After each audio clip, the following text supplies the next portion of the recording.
আসসালামু আলাইকুম। আজকে রান্না করে দেখাবো হচ্ছে গরুর মাংস ভুনা। এখানে 1 কেজি পরিমাপ মাংস আছে, দিয়ে দিলাম পরিমাণ মতো লবণ। তারপর হচ্ছে হলুদ মরিচ ধনে, এখানে হলুদ 1.5 চামচ, মরিচ 2 চামচ, ধনে 1/2 চামচ, 3টা লং, 3টা এলাচ আর 1টা দারচিনি দিয়ে দিলাম। এরপর 3 চামচ আদা রসুন বাটা দিয়ে দিলাম। গরম মশলা বাটা 1/2 চামচ, তেল পরিমাপ মতো দিয়ে দিলাম।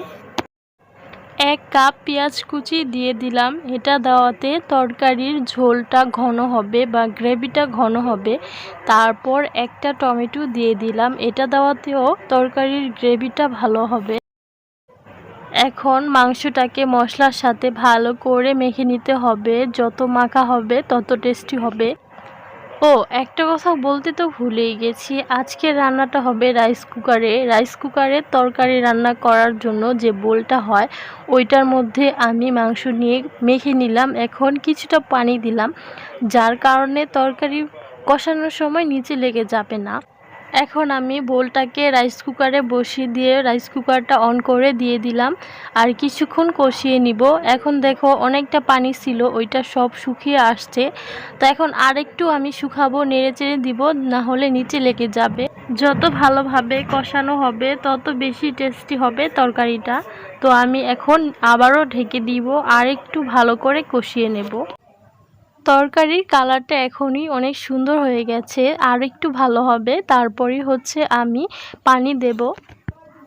দেখতেই পাচ্ছেন কত সুন্দর কালার হয়েছে আর তেলটাও একদম ভেসে ভেসে গেছে। এই মুহূর্তে আমি পরিমাপ মতো পানি দিয়ে দিলাম। আমি একটু বেশি নরম করে রান্না করব, এ কারণে একটু বেশি পানি দিলাম।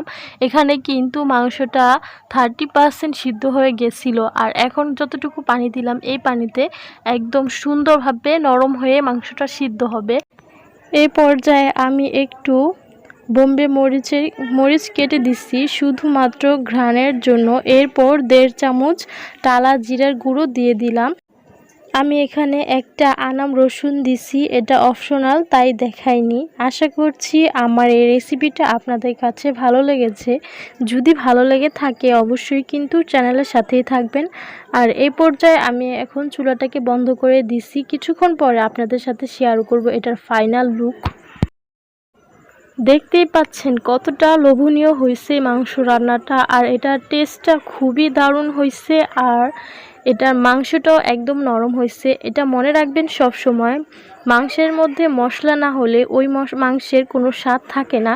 চাই আপনি গরুর মাংস রান্না করেন, চাই আপনি মুরগির মাংস রান্না করেন, যেটাই রান্না করেন না কেন মশলা কিন্তু আপনাকে দিতে হবে। এখানে আমি মরিচ ফাঁকি 2 চামচ, 1.5 চামচ হলুদ আর হচ্ছে 1/2 চামচ ধনে দিছি। আপনারা চাইলে মরিচটা এখানে 3 চামচও দিতে পারেন যারা একটু ঝাল খান।